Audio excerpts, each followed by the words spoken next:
கோவையில் நடைபெற்ற நாம் தமிழர் கட்சியின் பொதுக்கூட்டத்தில் பேசிய அக்கட்சியின் ஒருங்கிணைப்பாளர் சீமான், தாவேக தலைவர் விஜயை யார் அரசியலுக்கு வரச் சொன்னது என நேரடியாக சீண்டியுள்ளார்.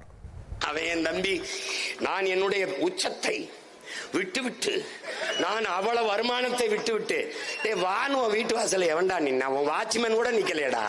ஏண்டா இந்த மாதிரி பேச்சு அலையிற? சேவை செய்ய வந்தா சேவை செய்.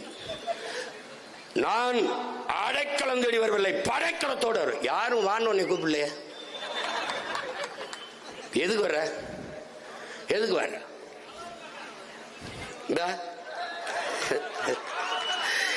என்னுடைய அன்பு சகோதரன் அஜித்தும் ஐயா ரஜினிகாந்த் அவரும் தங்களுடைய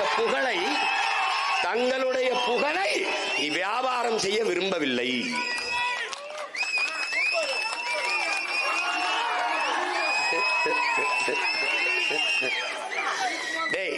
மக்களின் பிரச்சனையை இந்த நிலத்துல டே உனக்கு சொல்றேன். ஐயா எம்ஜிஆர் நடிகர் நினைக்காத, 1.5 மணி நேரம் ஆனாலும் எழுதி வச்சு படிக்காம பேசுவாப்ல.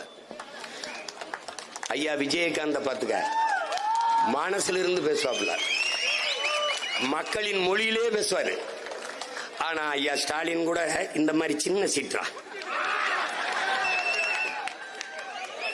என் தம்பியும் ஐயா எடப்பாடியும் முழிச்சிட்டா.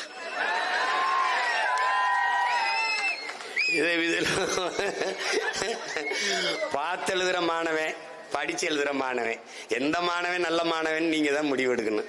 எந்த ஊர் பேரு? ஒரு ஊர்ல வந்து கோயமுத்தூர்ல நல்ல இட்லி மீன் குழம்பு அருமையாக இருக்கும், இங்கே சுக்கா நல்லா பக்காவா இருக்கும். இதெல்லாம் ஒரு தலையம் பேசுறதாடா. என்னது இது? திருச்சி என்றால் மலைக்கோட்டை. பைத்தியக்கார பயில